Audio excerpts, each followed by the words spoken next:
Olá, queridos pais e bem. Estamos hoje com nossa querida Paulinha aqui, Paulinha Dornelas, do Ministério de Intercessão da nossa Catedral da Trindade. Paulinha é membro do Ministério de Intercessão, é uma intercessora. E hoje a gente vai falar, claro, sobre oração. Por que a gente ora? Por que a gente deve orar? Quem foi que disse que crente tem que estar orando o tempo inteiro? E de onde surgiu essa ideia? Paulinho vai explicar para a gente um pouco disso hoje. Por que a gente ora? Por que a gente tem que orar, Paulinha? Quem inventou isso? Então, primeiro quando a gente ora, a gente está cumprindo um mandamento do próprio Jesus, né? E aí a gente lembra também as palavras de Martinho Lutero, figura central da Reforma Protestante. Ele dizia que orar é esmurrar o céu. E aí, a princípio, a gente se espanta até com a expressão que ele usa, mas na verdade ele está parafraseando o próprio Jesus. Né? O próprio Jesus que nos estimula a orar.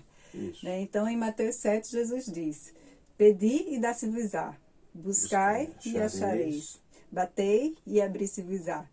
Pois todo o que pede, recebe, o que busca, encontra, e o que bate, abrir-se-lhe-á. Então vamos bater na porta do céu. Vamos lá. Por que a gente tem que bater? Né? Além, logicamente, dessa expressão de Lutero, a oração é vista também como uma conversa, né? Um diálogo. Então, a gente só conhece outra pessoa através do diálogo, da conversa. É isso também? Sim. Eu digo que o primeiro benefício da oração é para a gente mesmo. Né? O primeiro benefício da oração é para a nossa edificação pessoal. Tem um livro que eu gostaria de citar, que é um livro de John Piper, Em Busca de Deus. E ele cita a autobiografia de George Miller, um evangelista do século XIX, missionário. George Miller era um homem de oração. Ele orava 3 horas por dia, começava a orar às 5 horas da manhã, e ia até às 8 horas da manhã orando. E era um homem de ação também, né? Foi um homem com extremas preocupações sociais, que o ministério dele lindo, com orfanatos, e depois ele foi missionário na China, na Índia. Teve um ministério muito profícuo. E ele disse que a um certo ponto da vida ministerial dele, ele percebeu que o mais importante era manter a sua alma alegre no Senhor. E aí ele disse que resolveu começar pelo Novo Testamento. No iniciozinho, começou a ler, versículo por versículo, investigando, meditando, ruminando versículo por versículo. E ele disse que daí, automaticamente, ele se viu orando, confessando, clamando, suplicando, pedindo e se arrependendo. E nesse momento também ele disse que o espírito dele começava a ser nutrido, né, fortalecido, sua alma era alimentada e ele também era exortado, instruído. Então, e o mais interessante também é que ele disse assim: aprove a Deus que tudo isso que eu estava fazendo para minha edificação pessoal, também no final de tudo isso, Deus também me dava os sermões que eu ia pregar. É aquilo que eu falei, né? Desse diálogo, ou seja, é uma via de mão dupla. A gente fala com Deus, mas a gente também escuta a voz de Deus, ou seja, Ele responde, Ele fala com a gente também. Tem que ter esse tempo também, não só para falar, mas para ouvir, né? Amém. Verdade. E outra coisa, mais um motivo pelo qual a gente deve orar, né? A gente citou o primeiro motivo, né? A edificação pessoal. Segundo motivo, o próprio Jesus, ele estimula a gente a orar, né? Ele diz o seguinte, lá em Lucas 18, a propósito de mandar os discípulos orarem e nunca esmorecerem, né? Ele cita a parábola do juiz iníquo. E na parábola do juiz iníquo, ele arremata a parábola do juiz iníquo dizendo: porventura Deus não fará justiça aos seus escolhidos, que a Ele clamam de noite e de dia, embora pareça demorado. Mas digo-vos que Ele lhe fará justiça depressa. E aí ele questiona, né? Quando o Filho do Homem vier, porventura achará fé na terra? Então, não só Jesus estimula, instiga a gente a orar, como ele quer ver fé. né? Jesus, ele inclusive tinha esse estilo de vida, né, de oração. A gente vê em vários momentos ele se retirando para ter esse tempo de comunhão, ter esse tempo de oração, era no deserto, no monte. Jesus, ele não só fala, mas ele vive essa prática, né, da oração. Que bacana. É verdade. E ainda a gente poderia trazer ainda mais um motivo, né? Mais um motivo, mais uma resposta a essa pergunta, por que a gente deve orar?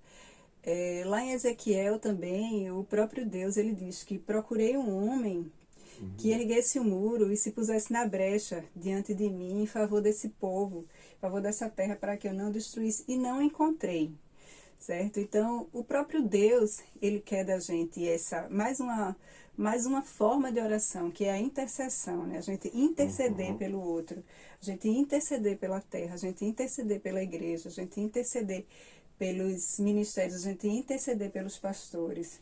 Não é oração só para si, né? A gente ora também olhando para o outro. Jesus também ensina isso, né? Na oração do Pai Nosso. Pai Nosso, não é meu Pai. O pão nosso, não é? Ele leva isso para essa dimensão do outro. Não só a oração pessoal, não só para mim, mas eu falo também olhando o outro. Que massa. Amém.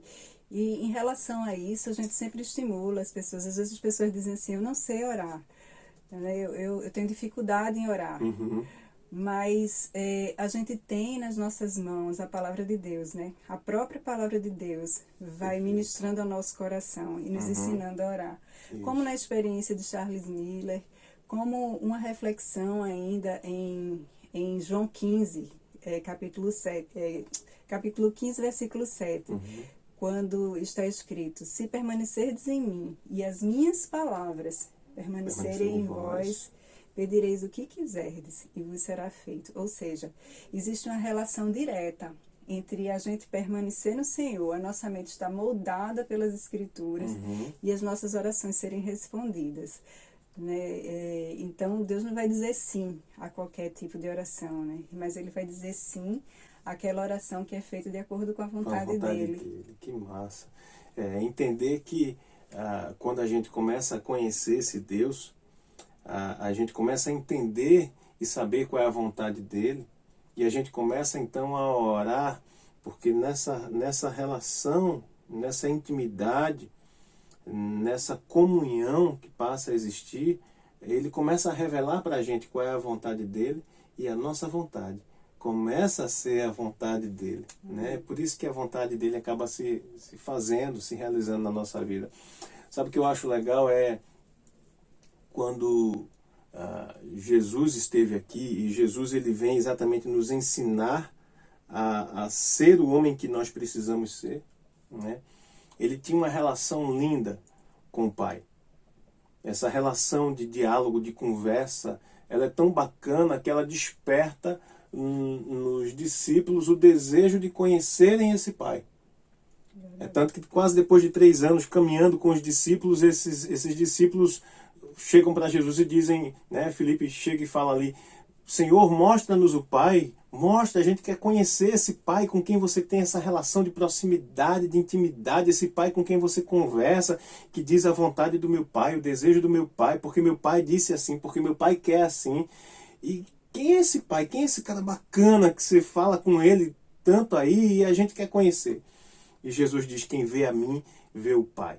Ou seja, a nossa relação com o Pai deve ser a mesma relação que Jesus tinha, a ponto de nós nos tornarmos semelhantes ao Pai. Conhecermos tão profundamente o coração do Pai, os desejos do Pai, a vontade do Pai, que a gente acaba se tornando parecido com o Pai, né? Nesse sentido. Que bacana.